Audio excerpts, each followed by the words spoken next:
yung pag-freeze ng Anti-Money Laundering Council sa joint bank accounts sina Representative Edwin Garjola at Representative Romeo Momo Sr.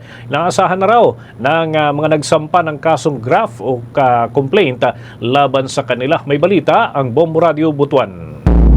Inaasahan na ang desisyon ng Anti-Money Laundering Council o AMLAC na i-freeze ang dalawang Philippine Business Bank o PBB accounts na jointly pagmamayari ni na Congressman Romeo Salazar Momo Sr. at Congressman Terso Edwin Luling Garjula dahil sa aligasyong may kaugnayan na ang mga ito sa questionableng pundo at katiwalian sa mga flood control projects. Ayon kay Petitioner Attorney Mary Helen Zafra, hindi na nakapagtataka ang naturang desisyon lalo na't nakita ng AMLAC na ang mga nasabing account ay bahagi ng 1,193 na mga bank accounts na konektado sa mga construction firms ni Garjula. Particular ang Newington Builders Incorporated, Laurel Development Corporation at Isang Construction and General Trading Incorporated na kasalukuyang iniimbestigahan dahil sa mga aligasyon ng korupsyon at money laundering.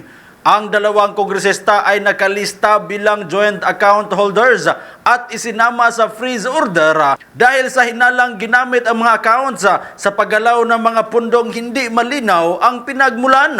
Dagdag pa nito, hinihintay na lamang nila ang pag-freeze ng iba pang bank accounts ni Momo at ng kanyang pamilya. Gayon din ang kanilang mga korporasyon na base sa kanilang investigasyon ay umabot na sa 3 dahil sa kasong kanilang isinampa sa Office of the Ombudsman.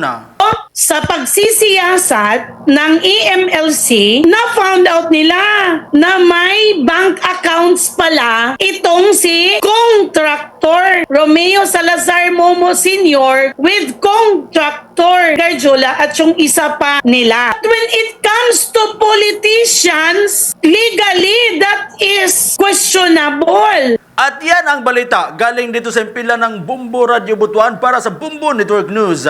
Ito si Bombo Rulan Hania nag-uulat and this is Bombo Radio Philippines, the #1 and the most trusted source of news and information. Basta Radio Bombo.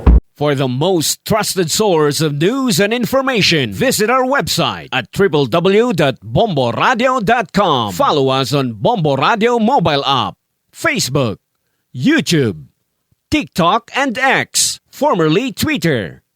Like, share, and stay connected. Anytime, anywhere.